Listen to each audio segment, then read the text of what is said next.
in doing my research, and I was looking at retention rates and persistence rates for African American males. And I remember my dissertation chair was saying I needed to possibly funnel that down. So I looked at specific populations, and I arrived at the fact that student athletes had lower graduation rates. So in looking at that, I sort of dissected that even further to find out that African American basketball players had the lowest graduation rates of any Black males in the higher ed lexicon, so to speak.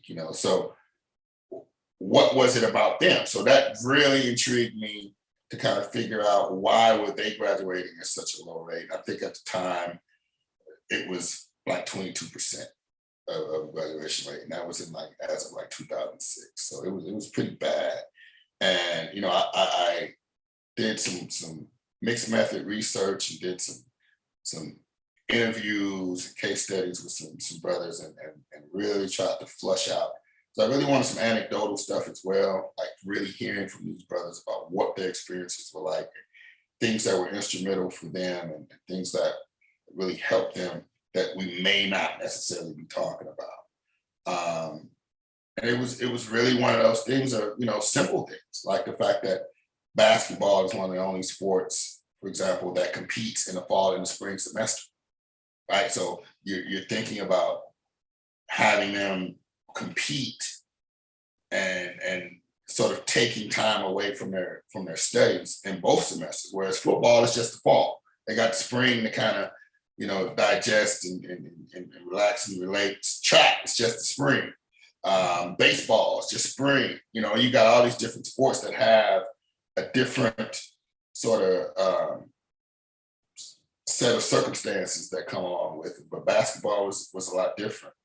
But it was one of those things that you could clearly see the student athletes were falling woefully behind, and it was a debate that was happening because you had folks that really thought that they were doing these young men a service by giving them a scholarship, and getting them in.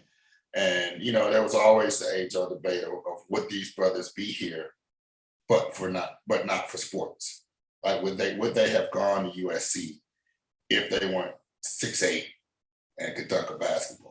And a lot of times the answers were a resounding no. But you couldn't have that conversation with a lot of folks because they weren't really willing to have that. But it's like if you're admitting a young man that was probably not academically prepared in the first place, and saying that you were having this fair exchange because you gave them a scholarship, it's like, yeah, but I likened it to giving a brother a lifetime supply of size 25 sneakers. Yeah, technically you gave them some shoes, but none of them fit. So what can they do with it? So some size 25 shoes, and they wear 12.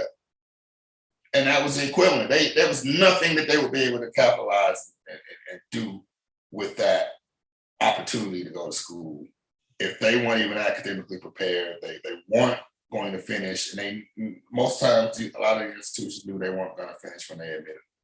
But it was for the purposes of athletics, and that was that conversation that a lot of people just weren't really willing to have.